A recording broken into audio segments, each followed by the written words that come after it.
pessoal, bom dia a todos vocês que estão aí acompanhando a nossa classe da nossa Escola Bíblica Dominical.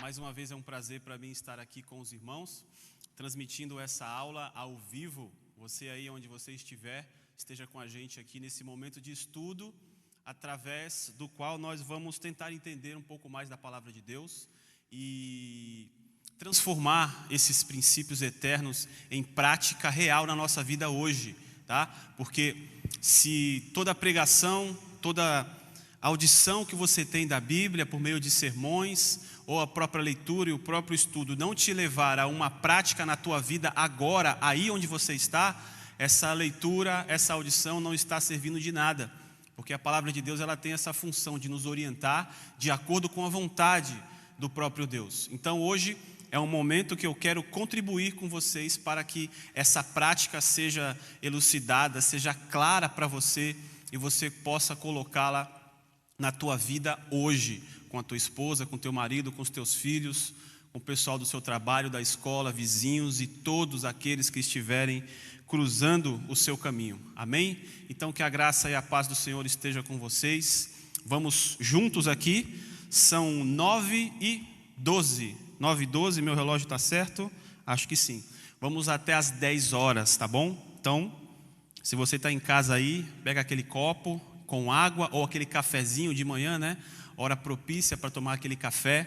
Senta aí do lado e vamos acompanhar essa aula, tá bom? Vamos seguir o tema da minha classe. Estamos ainda nesse rodízio de professores. Não temos ainda uma ordem muito certa devido a todas as turbulências que estão acontecendo aí no mundo, não é? Pessoas sendo acometidas por esse vírus, outras doenças estão surgindo, né? Parece que as nossas doenças do Brasil ficaram com um pouco aí no esquecimento e agora vieram com tudo, né? Dengue, chikungunya, é tudo isso, né? Então algumas pessoas estão acometidas aí doentes e por isso que a nossa sequência de classes aqui está um pouco bagunçada, mas nós estamos aqui todos os domingos com um professor transmitindo conteúdo bíblico para vocês, tá bom? E hoje, mais uma vez, é comigo. Então, vamos na minha classe que é o Sermão do Monte, falar sobre o caráter do discípulo. E nós vamos analisar hoje o versículo 5 do capítulo 5 de Mateus. Se você tiver com a sua Bíblia aberta, você pode abrir. Mas antes da gente entrar no versículo 5, eu vou trazer para vocês aquela dica que eu sempre trago nas minhas aulas, que é aquela dica de livro para que você possa entender, aumentar a sua compreensão dos ensinos bíblicos ou de ensinos pertinentes que não são necessariamente bíblicos, mas são úteis para a tua vida. Então, quem me acompanha lá na internet, no Instagram, sabe que eu estou sempre postando algumas coisas relacionadas a esse tema. Obrigado, meu querido. Temas sobre família, uma arranhada ali na filosofia e teologia, que é a matéria que eu amo. Então, dentro dessa dinâmica que já faz parte da minha vida, eu estou sempre lendo um livro, sempre lendo um artigo, vendo um vídeo. E hoje eu queria compartilhar com os irmãos um trecho desse livro aqui. Produção, já está o slide aí? Está aqui? Desse lado? Eu estou apontando certo? Para cá? Beleza, está aqui, está por aqui então o slide. Nós temos aí esse slide que está intitulado aí, Dica de Leitura. Ok? Tem a capa do livro, e é esse que nós vamos falar agora. Se você estiver olhando aí o slide, você está com essa capa do livro aí, Pais Sábios, Filhos Brilhantes. Você não vai conseguir enxergar, está muito longe da câmera, mas só para mostrar para você que hoje o livro é livro físico, está aqui comigo. Então, se você estiver acompanhando o slide aqui, você vai ver que tem aí a dica de leitura e a capa desse livro. Esse livro é do nosso querido irmão John MacArthur, que é um pastor norte-americano. Ele é lá de Los Angeles, se não me engano, e ficou muito famoso o ano passado quando desafiou lá as restrições bem pesadas do governo da Califórnia e abriu a sua igreja. E ele ficou muito marcado o ano passado, tanto para o mal quanto para o bem, né? Então, se ele acertou, se ele errou, a gente vai ver com o tempo. Até agora, parece que a ação dele foi bastante sábia. E independente de você concorde ou não estou aqui para brigar com você, tá? Estou só dizendo que o John MacArthur ele se destaca já há muito tempo, não só esse episódio agora da Igreja Aberta durante as restrições, mas em diversos livros, pregações, ele é bastante ativo. Ele já tem mais de 80 anos, é um senhor aí que está na igreja dele, se eu não me engano, há mais de 50 anos. Então não é qualquer um, não é alguém que, como eu, começou a falar na internet agora. Então, ele tem esse livro, na página 58, ele tem um trecho que eu queria compartilhar com os irmãos, na verdade é na página 56, aonde ele fala sobre pregar o evangelho para os seus filhos, né? Então aqui vai diretamente para você que é pai, e para você que é mãe também, porque você é a auxiliadora do seu lar. E às vezes nós temos um fenômeno também muito comum no Brasil das mães solteiras, não é? Então isso também é para você. Olha só o que o John MacArthur fala nesse livro a respeito de pregar o evangelho para os seus filhos. Olha que interessante. Ajudar seus filhos a entenderem o próprio pecado não significa criticá-los e menosprezá-los constantemente, ou que você deve se recusar a elogiá-lo quando agem corretamente. Então, falando para os seus filhos sobre o evangelho, obviamente que você vai falar sobre as doutrinas do evangelho, vai falar sobre o pecado. Então você vai dizer também para ele, dentro da linguagem dele, obviamente, que ele também é um pecador como você. Mas isso não significa que você tem que recusar elogiá-lo também, quando ele fizer algumas coisas positivas. É muito pelo contrário. Então o John continua. Ouvi falar de pais que ficaram muito irritados com a avó de seu filho, que, enquanto balançava o sorridente bebê de 6 meses do casal em seu joelho, ela disse à criança: "Ah, que bom garoto, que menino bonzinho, né?" Mais ou menos assim como falamos aqui no Brasil. Os pais arrancaram o bebê da avó e a repreenderam severamente, acusando-a de ensinar uma doutrina falsa ao bebê. Isso é mais do que um exagero. É óbvio que isso é quase uma insanidade, porque o fato de todos nascerem em pecado não significa que eles estão aí isentos, né? Não são dignos do nosso elogio. Isso faz parte até da educação, você elogiar a criança, você falar bem da criança, você falar muito bem, está indo muito bem, sabe? Isso é um incentivo para que ela vá abandonando o pecado que é natural para ela. Não jogá-la como alguém já condenada ao inferno, só porque ela nasceu pecadora. Não se esqueça, você também é pecador. Então olha só como ele termina essa citação aqui, ó, esse parágrafo. Ensinar-lhes que são pecadores não significa diminuí-los ou atormentá-los com surras verbais constantes acerca dos erros que cometeram. O objetivo não é esmagar o espírito deles, repreendendo-os constantemente. Ao invés disso, você precisa instruí-los com ternura, ajudando-os a ver o próprio estado caído diante de Deus. Eles precisam avaliar porque são atraídos para o pecado e com o tempo precisam sentir sua própria necessidade de redenção. Então fica a dica do nosso irmão John MacArthur sobre como você pode falar do evangelho para os seus filhos. Esse livro não é um livro caro, tá? Eu dei uma olhadinha hoje de manhã lá na Amazon. Esse livro está R$20, R$18 eu acho. Você consegue comprar, vale a pena. Estou terminando de ler ele agora, mas já posso dizer que vale a pena para você comprar esse livro, tá bom? Então, diante dessa dica literária, nós vamos agora para a nossa aula. E aí no próximo slide, você já vai ver aqui do meu lado aqui, que você tem aí o tema da nossa aula, o Sermão do Monte, o caráter do discípulo. Essa aí é a nossa capa, tá bom? E no próximo slide, o slide passa por transmissão de pensamento. Eu penso e ele passa aqui. Vê como a tecnologia é maravilhosa?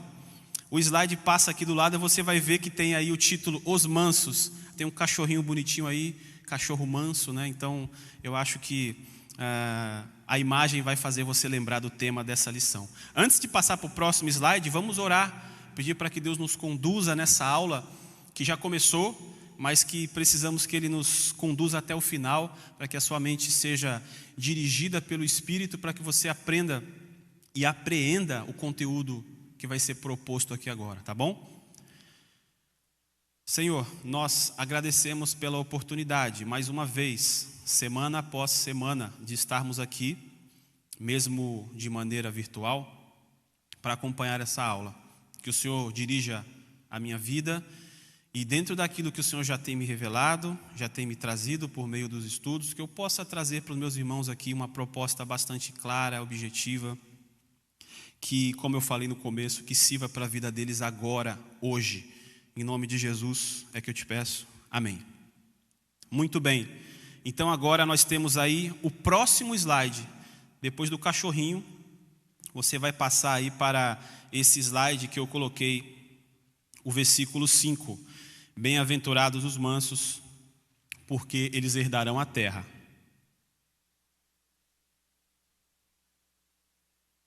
Essa versão, ela é tanto da Almeida atualizada como da Nova Almeida atualizada. Então não tem muito mistério, as versões trabalham aí com traduções muito similares, ok? E aí, avançando agora, o próximo slide, que nós temos aí como título em branco, o conhecimento, conhecendo o significado. A gente vai tentar trabalhar um pouquinho agora com o significado desse versículo e dessa palavra principal que é manso, ok? Bem-aventurados os mansos. Por quê? Eles herdarão a terra. Então você percebe que o Sermão do Monte, dentro desse bloco das bem-aventuranças, ele trabalha com uma descrição e uma recompensa. Ele segue essa sequência dentro das bem-aventuranças. E existe um comentador bíblico chamado Peter Land. Ele já não está mais entre nós. Ele é lá do século XVIII, não, século XIX. E ele propõe que as bem-aventuranças, elas estão ligadas umas às outras. Então você pode perceber, como a gente já viu nas aulas anteriores, os pobres de espírito, os que choram e agora os mansos. Então existe uma sequência de ligação dentro dessas características descritas por Jesus, aonde uma não pode ser praticada sem a outra. Então tem uma sequência na qual essas bem-aventuranças ou esse caráter do discípulo estão ligadas, né? Elas estão aí encadeadas. Então eu gosto dessa proposta, eu acho que ela é bastante pertinente, pois a gente entende por que o contexto de um texto ele é tão importante. E a gente não pode ficar tentando trabalhar com os textos apenas isoladamente, tá bom? Então, como nós vimos aí no slide, você tem o versículo 5, bem-aventurados os mansos, porque herdarão a terra. Nós já falamos exaustivamente sobre a questão da bem-aventurança. O que é alguém bem-aventurado? É alguém que recebe uma recompensa de alguém, é alguém que não produz essa recompensa por si mesmo, mas ele recebe de alguém, e no caso aqui, ele recebe de Deus, não é? Então, dentro dessa mentalidade, desse pensamento de que a bem-aventurança é algo que se conquista, né? Mas no sentido de que é você que recebe de outro, não é você que produz a bem-aventurança, a gente vai trabalhar agora dentro dessa bem-aventurança da mansidão, que é aqueles que herdarão a terra. Então, se você acompanhar aí no slide, você vai ver comigo a proposta de explicação que eu trago sobre esse versículo. Então acompanha comigo aí, conhecendo o significado. Seguindo nossa investigação rumo à correta interpretação das palavras de Cristo, bem como uma maior elucidação do conceito divino para sua aplicação respeitosa e correta, precisamos ter essa postura diante de Deus. Eu tenho que respeitar o texto, eu não tenho que impor ao texto o meu significado. Entremos agora na análise do verso 5 do capítulo 5 do Evangelho de Mateus. Aí no próximo slide, que vai passar aqui agora, você vai perceber que eu continuo explicando essa questão. Então acompanha comigo aqui na leitura. O adjetivo manso tem o seguinte sentido na língua portuguesa. Olha só, ele vem do latim mansueto, tá? Tem até nome, né, nome de empresa famosa lá em Santos, mansueto. Vem do latim mansueto, que significa o quê? Domesticado. Olha só o significado dessa palavra em latim. Óbvio, vamos chegar lá. A Bíblia não foi escrita em latim, ela foi escrita, o Novo Testamento aqui foi escrito em grego e foi falado por hebreus, né, por judeus, israelitas. Mas é bom a gente partir da nossa língua para depois entrarmos na língua original, porque a gente já vai caminhando no sentido contrário do texto, não em oposição, mas no caminho inverso. O texto foi escrito numa língua e foi traduzido até chegar à nossa, e agora, partindo da nossa, a gente volta até o texto original, tá bom? Esse caminho inverso também é bastante saudável aí na hora da gente entender o significado das palavras. Obviamente, você sabe que o português também tem suas raízes latinas, então a gente não pode desprezar a interpretação a partir do latim, tá? E isso não é ser chato, é simplesmente ter esse desejo de investigar a nossa língua para depois entender melhor o que Jesus quis dizer com essas palavras. Então, continuando aí na terceira linha, finalzinho da terceira linha aí do slide. Então, o manso, ele é alguém de temperamento fácil, ele é alguém sossegado, tranquilo, calmo, meigo, delicado, que foi amansado ou domesticado.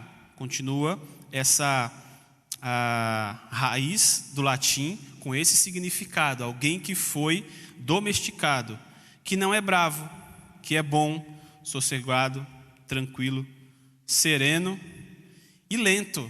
Olha que interessante, eu achei legal colocar isso aqui para a gente poder ter a gama, né, do campo semântico, como que a palavra pode ser entendida para depois a gente colocar ela em prática na nossa vida. Então, eu expliquei para vocês agora, acabei de explicar o significado do latim, mais ou menos. Aí agora, aqui no próximo slide, você vai ver que eu já vou falar sobre a língua grega.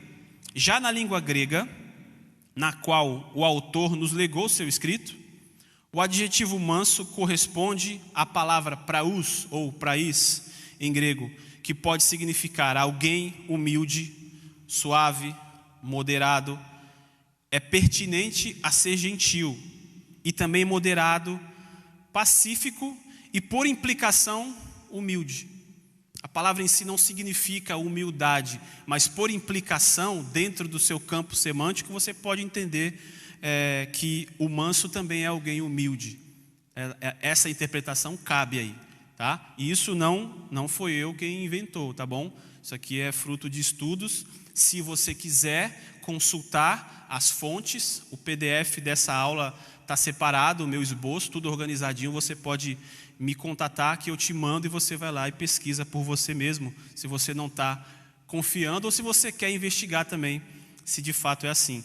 Então você pode ver essa questão da humildade lá em Mateus 11 e também em 1 Pedro 3. Eu não vou ler aqui agora para a gente continuar avançando nessa explicação, mas você pode abrir depois, anotar aí esses versículos e depois abrir e colocá-los aí na tua frente e ler, para você ver que a palavra manso, praus, também está lá nesse texto, tá bom?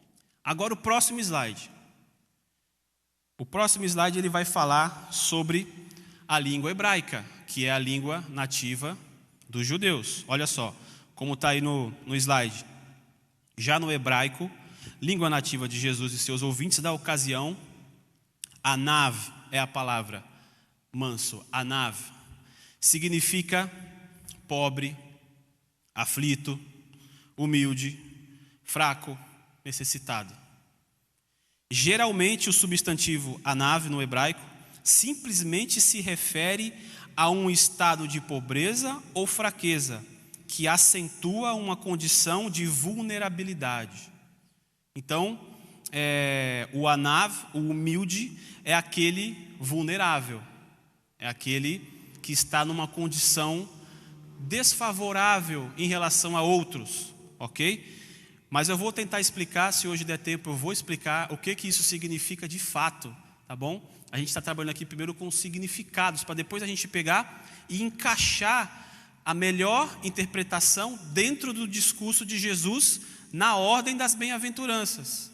Eu tenho que trabalhar com esse campo inteiro para depois afunilar para o significado, que é ali, nesse afunilamento, que eu vou pegar o princípio para a minha vida, tá bom? Então, por enquanto aqui são apenas pesquisas, ok? Que são muito importantes. E aí, os salmos retratam Deus ajudando este aflito. E aí você tem as referências do Salmo 10 e do Salmo 22, que eu também não vou ler agora, você pode ler depois, mas a palavrinha está lá, tá bom? O salmista está falando sobre o Anav. Aí o próximo slide, a gente vai falar um pouquinho também sobre esse termo, ainda no hebraico. Ele é usado para a virtude da humildade. Então, quando o hebreu queria chamar alguém de humilde como uma virtude, como aquilo que é bom, aquilo que desenvolve, aquilo que a alma dele busca e ele desenvolve, essa virtude de humilde, você usava o mesmo termo, anav, ok? Então perceba que não é apenas alguém miserável, alguém em situação paupérrima, não é isso. Mas é alguém também que é humilde, que se reconhece como humilde. E tem muito a ver também com o significado da palavra em grego. A gente percebeu que por implicação também pode ser traduzido como humildade. Em Números 12:3, ainda aí no slide, vemos que Moisés era o homem mais humilde da terra. Você pode consultar esse versículo depois. Ele era o homem mais anav da terra. Então Moisés era manso. Então perceba que o manso não é aquele cidadão pacato que não tem quase reações. É aquele que aceita tudo sem reclamar e ainda gosta. Não é isso. O manso é alguém, já vou dar uma adiantada aqui, o manso é aquele que reconhece que é pobre de espírito, que chora, que precisa de Deus, e diante dessa reconhecimento de postura, ele tem uma atitude para com os outros, baseado nessa limitação própria que ele tem. Então o manso não é alguém que recebe tudo calado, tá bom? Moisés não recebeu tudo calado. Moisés errou, Moisés foi firme em certos momentos. Não deve ser fácil punir o povo com a pena capital diante de um pecado, mas Moisés foi firme ali. Então a gente tem a impressão falsa de que o manso é aquele cara que aceita tudo, e não é isso. A igreja é mansa, ela tem que amar, realmente ela tem que amar, mas ela também tem que ser firme no seu amor e propagação da verdade. O manso não é aquele que aceita tudo. Tire essa ideia da sua cabeça aí. Bom, um outro adjetivo aqui ainda no slide, tá? Que relaciona-se com esse, é uma outra palavra em hebraico que é ani, que é usado para descrever povos, eventos e nações. E aí estão as referências, Isaías capítulo 3.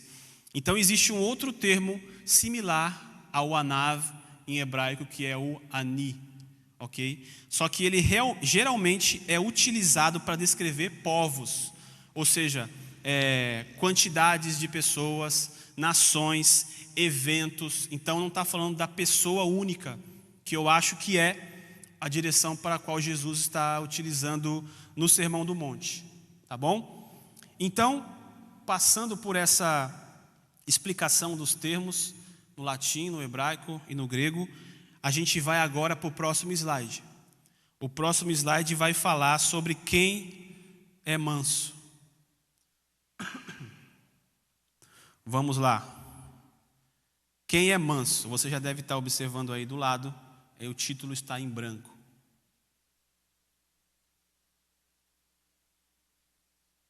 Eu tomo cuidado aqui na hora de tomar água para não, quando estiver engolindo, não dar aquele barulhinho, né? Gup, gup, gup, que eu acho meio esquisito, né? Então eu coloco o microfone para o lado, espero que não esteja pegando aí. Bora, volta aqui para o slide. Quem é manso? Olha só o que está escrito aí. Notemos que não se trata de alguma qualidade natural, ok?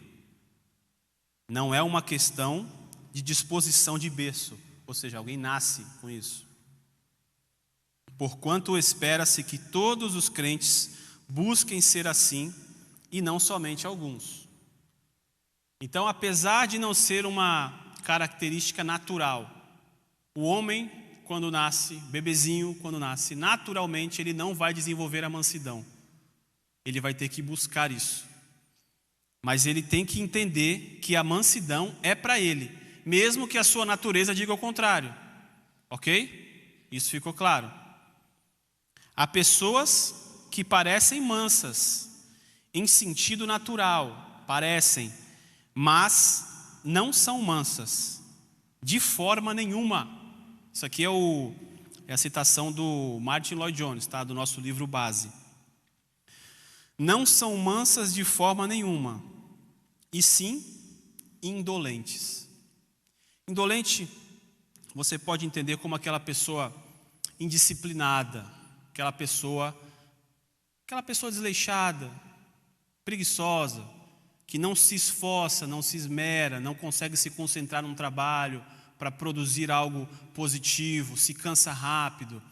Talvez seja aquela pessoa aí associada ao temperamento do sanguíneo, que é aquela pessoa que ela é expansiva e não consegue se concentrar, e por isso ela está sempre como um beija-flor, só bebericando, mas não experimentando ali uma flor de maneira concentrada, tá bom? Ela está sempre por aí naquela agitação ou naquela moleza que ela vai aqui, não termina, começa outra coisa, não termina. Então, indolência não é mansidão, tá? Indolência dentro das práticas dos vícios e virtudes é um vício. O que é vício? É aquilo que é mal, né? Aquilo que não faz bem para a nossa alma. Então, a indolência é um vício. Indolência não é mansidão, tá bom? Deixe claro isso aí na sua mente para que você não confunda as coisas e ache que a indolência é uma virtude. No caso, ela não é, tá bom? No próximo slide, a gente vai ver aí que eu coloquei assim: o homem manso é alguém que acredita em defender com tal empenho a verdade que se dispõe até a morrer por ela. Aparentemente, temos uma contradição. Se alguém que é manso, ele não vai levantar a voz, ele não vai entrar numa briga de verdade, né? Numa luta para defender a sua família, para defender os seus princípios, para defender sua propriedade, enfim, aquilo que ele conquistou. E a gente se engana se pensar isso, porque o manso é aquele que está disposto, sim, até morrer pela verdade, se for necessário. Olha só, os mártires foram pessoas mansas, mas jamais foram débeis, doentes, né? Problemáticas aí mentalmente. Foram homens fortes e contudo mansos.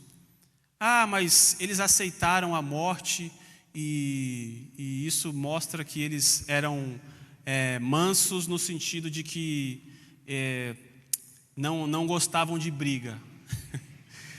Você está vendo essa interpretação de maneira totalmente torta, porque eu li um livro esse mês do Sócrates, Platão escrevendo, né?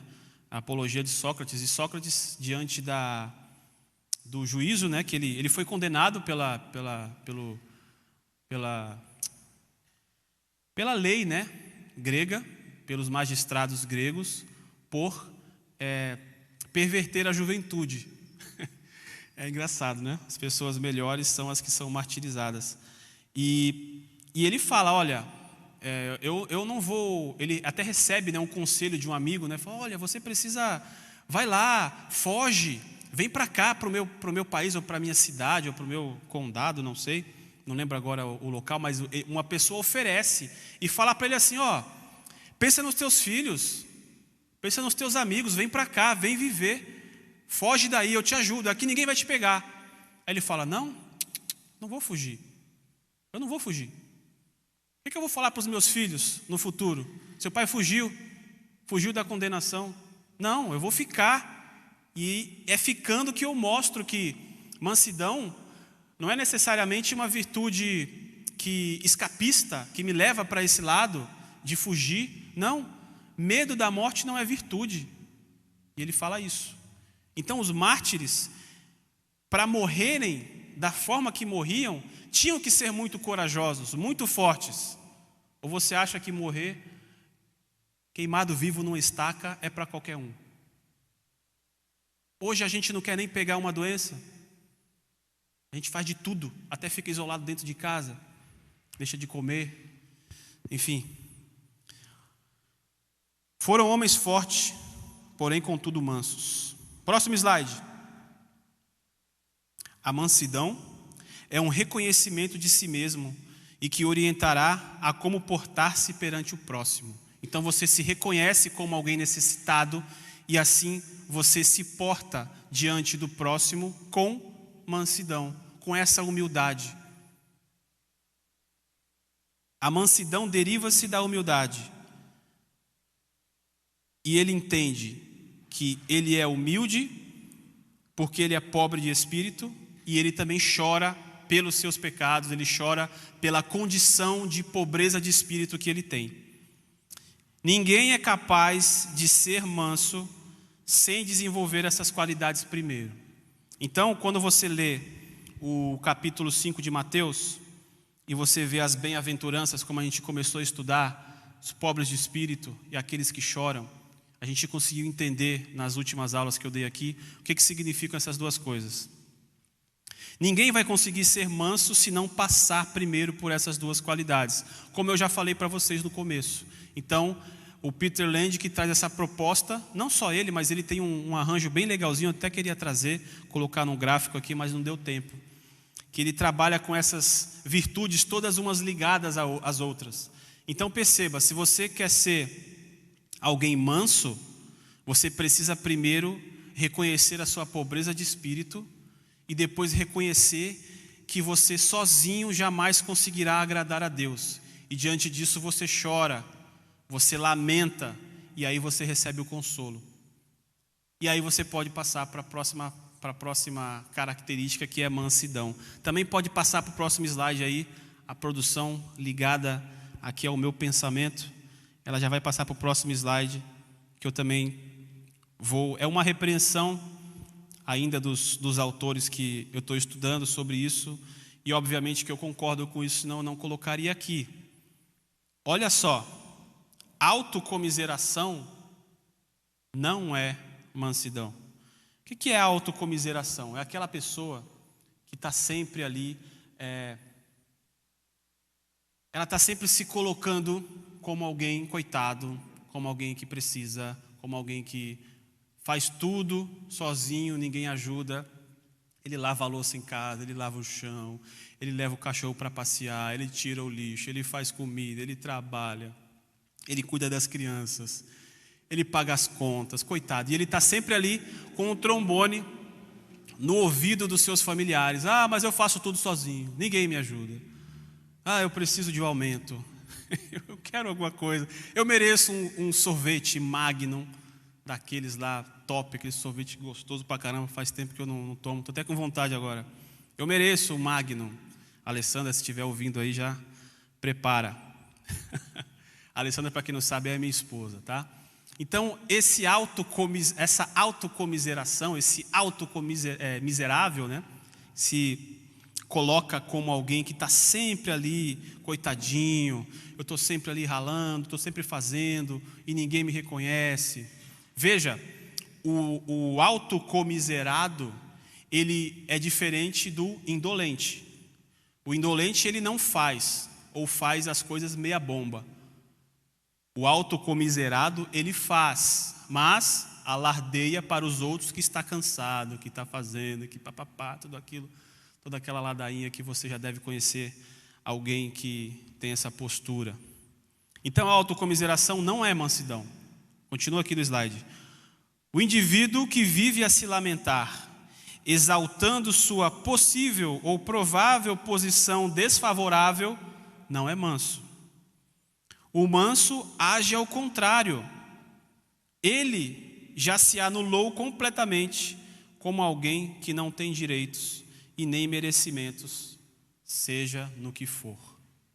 Olha como isso é profundo, no sentido de que Isso vai lá dentro da tua definição do que é ser alguma coisa. Então, a mentalidade do manso é daquela pessoa que já abriu mão desses direitos de reconhecimento, de receber um carinho a mais, um bombonzinho a mais, porque ele fez aquilo que lhe é devido fazer. Então, eu gosto muito da postura, quando a gente precisa falar sobre a realidade, sobre a vida real, eu gosto muito da postura do tapa na cara, não é? Não sei, isso aqui não é literal, tá bom? É uma figura de linguagem. Eu gosto muito daquela abordagem psicológica que trabalha com essa coisa de você, olha, faça o que você deve fazer, não reclame, trabalhe, seja forte, sirva ao seu próximo, sem esperar que os outros reconheçam. Por quê? Porque você está fazendo aquilo que lhe é obrigação, principalmente se você é pai de família, tá? Para o filho também, para a mulher também, para a filha também, mas principalmente para o pai, que é o maior exemplo, ou pelo menos deveria ser o maior exemplo dentro das casas. Faça tudo sem reclamar, aceite de bom grado tudo o que Deus te deu, inclusive as dificuldades. Agradeça a Deus pelas dificuldades. Olha um exemplo que eu tenho sobre alguém que é manso. O nosso queridíssimo professor, pastor, mestre, doutor, Russell Shedd. Quem aqui não conhece o doutor Russell Shedd? Eu ouvia muitas pregações dele, já tive até o privilégio de conhecê-lo antes dele vir a morrer. Conversei com ele um pouco e foram minutos maravilhosos. Ele fala de uma mulher que era casada e o marido a traiu, largou ela e foi morar com outra. Se não me engano, deixou os filhos com ela. Essa mulher aceitou, cuidou dos filhos, não buscou se casar de novo, não ficou reclamando, olha que miserável, me abandonou e eu aqui com as crianças, com a louça, com os cachorros, com a roupa. Segundo o Dr. Shedd, ela não reclamou. O que aconteceu? Aquele homem ficou doente, a mulher o abandonou, e o que aconteceu? Ele voltou para casa pedindo ajuda para a ex. E o que ela fez? Adivinha aí, pensa, o que você faria, mulher, no lugar dela?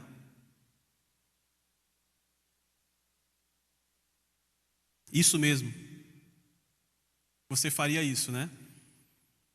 Mas o que ela fez? Ela aceitou aquele de volta, cuidou dele, e depois eu não tive mais notícias sobre o que aconteceu. Mas dentro desse episódio, o Dr. Shedd fala, olha, essa mulher, ela agradecia a Deus pelo marido ter feito aquilo. Por quê? Era a oportunidade dela desenvolver aquilo que é bondade. Isso é um tapa na nossa cara. Isso é um tapa na nossa cara.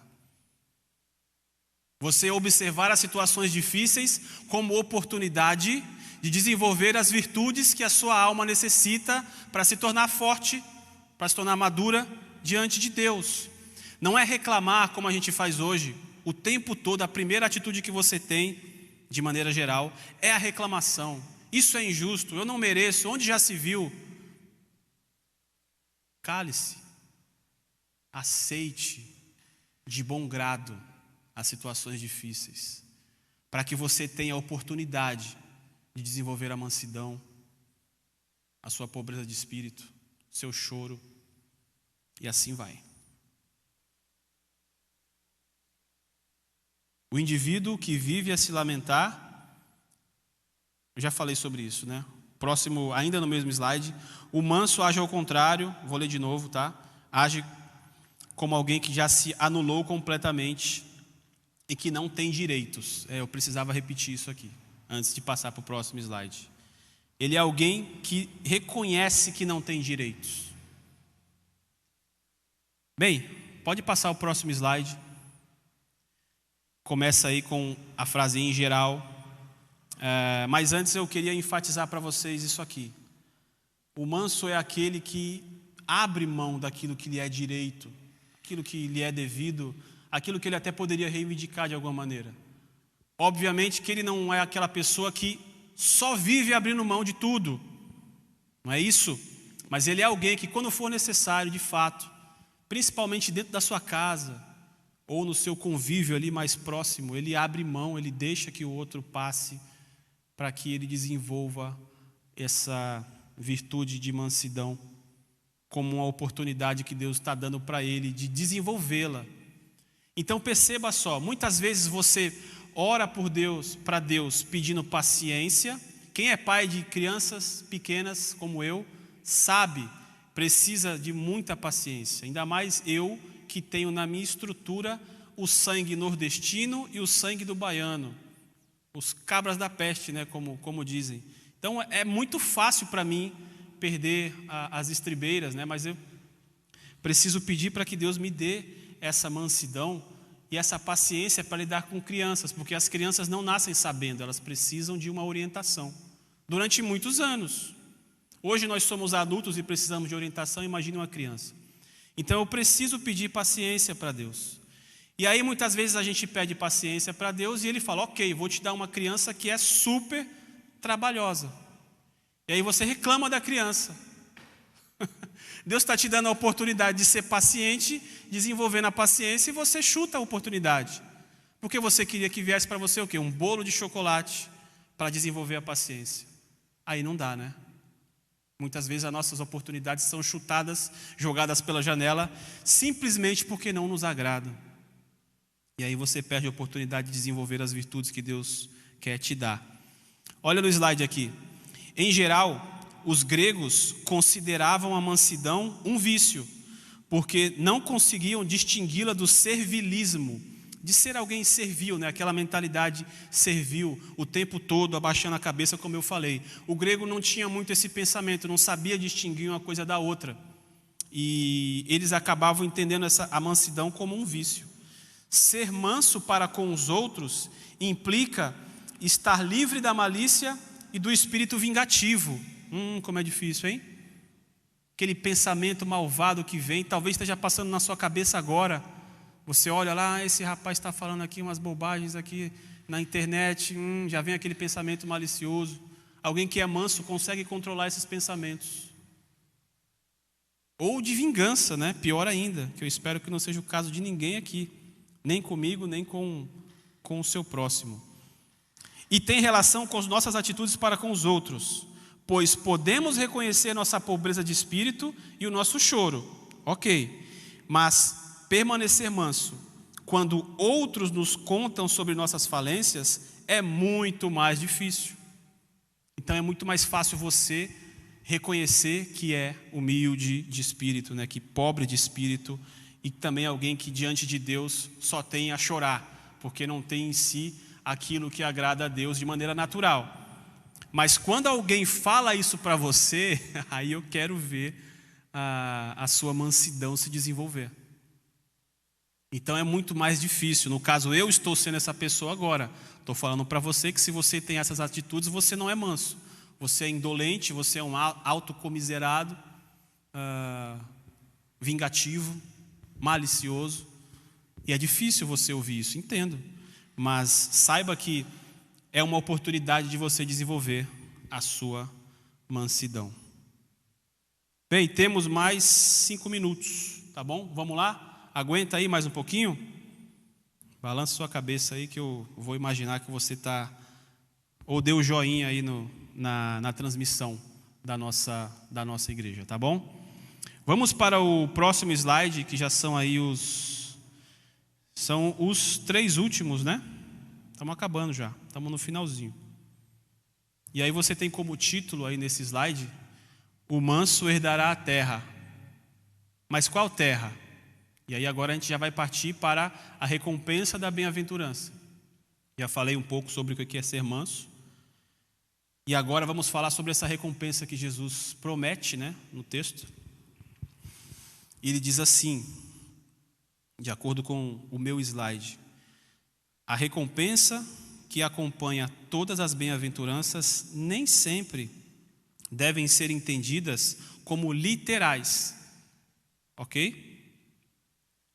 A que terra o texto se refere?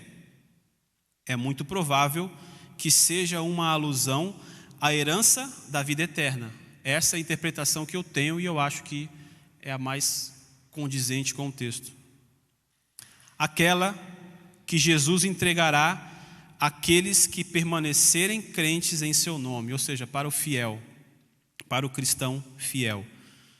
Então, a terra que Jesus fala aqui no texto não tem a ver necessariamente com um pedaço de terra, um terreno, ou uma propriedade, mas ela tem a ver com a herança da vida eterna.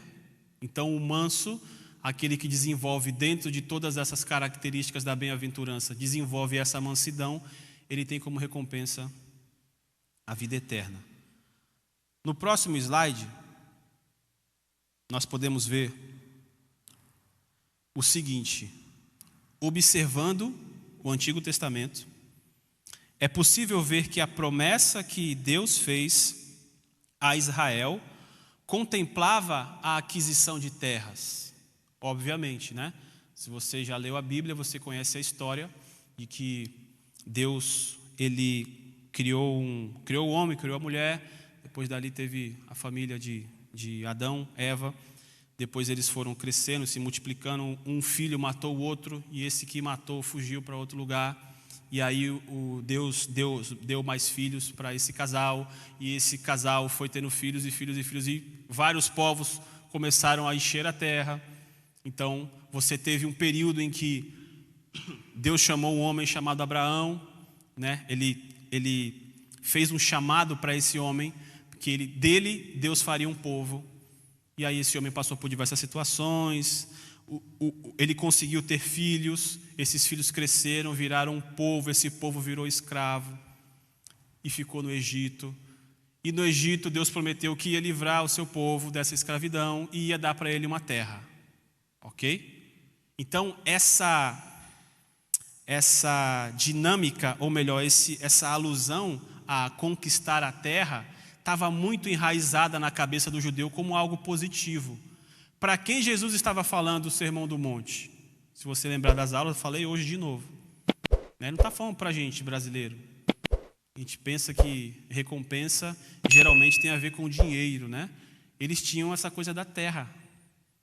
Então, ele vê como algo positivo e essa conquista de terras, e ele faz essa alusão, ele usa essa figura de linguagem para dizer: aquele que é manso vai herdar a terra. Mas essa terra tem um referente, que é o céu. Tá? Então é essa a interpretação que eu faço dessa recompensa. Tá bom? Então você vai ver aqui que, observando o Antigo Testamento, é possível ver que a promessa que Deus fez a Israel contemplava a aquisição de terras.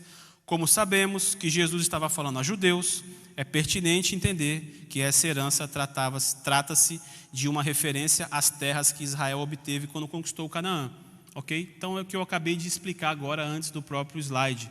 Então essa alusão, essa referência, como a gente vai ver aqui agora, aponta para a vida eterna. Olha aí no próximo slide, tá bom? Essa referência aponta para a vida eterna. E mansos são aqueles que abrem mão de obterem qualquer recompensa na vida terrena, pois entendem que sem nenhum mérito já são herdeiros do maior tesouro, que nem toda a humanidade em conjunto esforço seria capaz de lhe conceder, que é a pátria celestial. Tá bom? Faltou uma vírgula aí no texto, mas você está entendendo o que eu estou falando. Bem, o último slide é uma propaganda gratuita minha. Me siga aí nas redes se você quiser. Tem canal no YouTube, tem Instagram, Facebook. Estou tentando alimentar aí essas redes com conteúdo, tá? De verdade. Não é piscinas de amoeba, não é banho de Nutella, tá bom? É coisa de verdade, tá bom? Coisa útil, ligada à família, à teologia e a filosofia, que é uma coisa que eu também gosto muito. Então, eu fico aí com esse último slide, encerro a nossa aula, lembrando para você, em resumo geral aqui, que o manso é aquele que abre mão dos seus prováveis direitos, né? Porque eu acho que nós não temos direito a nada diante do nosso delito natural, que é nascermos rebeldes a Deus. Então, o manso é aquele que abre mão desses direitos, porque ele reconhece que já recebeu a maior recompensa que alguém poderia receber, que é a vida eterna. E ele só recebeu essa recompensa porque ele crê em Jesus e desenvolve uma vida prática dentro de um relacionamento de obediência a Ele. Relacionamento esse que não é possível de ser desenvolvido sem o contato com a palavra, com a oração e com a prática dessa palavra. O manso é aquele que briga pela verdade e dá a sua vida se for necessário. Então o manso não é indolente, o manso não é covarde, o manso é corajoso, o manso ele é sábio e ele reconhece que tudo isso que ele tem não é dele, mas alguém que deu para ele. Amém? Então, pode falar amém, vocês viu, pessoal? Tem uma galera aqui que está assistindo com a gente. Então, pessoal, é isso. Eu agradeço muito a paciência de todos vocês. Que Deus os abençoe. E até a próxima aula, tá bom? Fiquem com Deus. Um abraço.